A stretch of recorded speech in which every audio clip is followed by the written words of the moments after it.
After making its landfall as a Category 4 hurricane, Laura has now weakened into a tropical storm.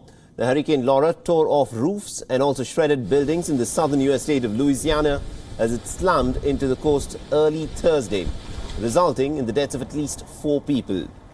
The Laura has become the strongest hurricane to make its landfall in the U.S. state of Louisiana in 164 years, with wind speeds of nearly up to 240 kilometers per hour.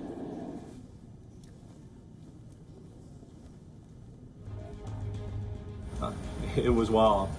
Around 1 or so, the wind picked up, and I could hear the neighbor's roof blew off the side of the house, and this blew into my house. I stayed. We have several pets and everything. I stayed with the cats and dogs. Everybody else evacuated.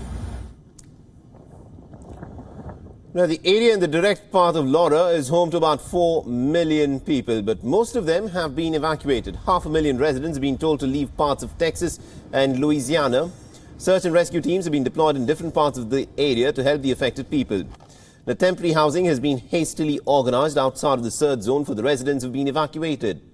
Emergency teams have also been strategically positioned across the region.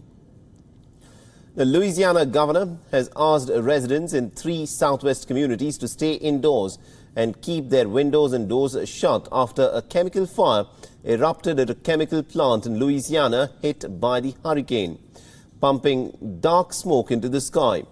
Now, the police has also halted the traffic on the road near the plant, which is the major link connecting Louisiana with Texas and Mississippi due to the smoke.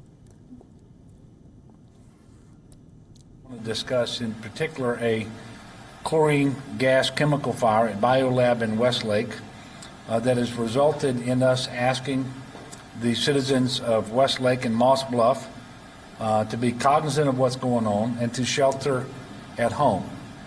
And unfortunately, despite the heat that they're experiencing, shelter at home under those circumstances means they need to be on the inside of their home with the doors and windows closed and the air conditioning off if they're lucky enough to have electricity. Earlier, Laura and another storm, Marco, swept across the Caribbean. Initially, it was feared that both storms could hit Louisiana as hurricanes within 48 hours of each other. But later, Marco was downgraded into a tropical storm. The President Trump has said that he will visit Texas and Louisiana on Saturday or perhaps on Sunday to survey the destruction caused by Laura. Mr. President, will you be visiting the Gulf Coast, and if so, when? Very shortly. We'll be doing tonight. In fact, I was actually prepared to postpone the speech tonight and make it on Monday. I was going to Texas. I was going to Louisiana, maybe Arkansas. Looks like Arkansas. I just spoke to the governor. It's going to be in pretty good shape, but they'll need some help. And earlier we had spoken with a meteorologist from Texas, Matthew Cappucci, in terms of what this hurricane in fact means for the state of Louisiana, and this is what he had to say.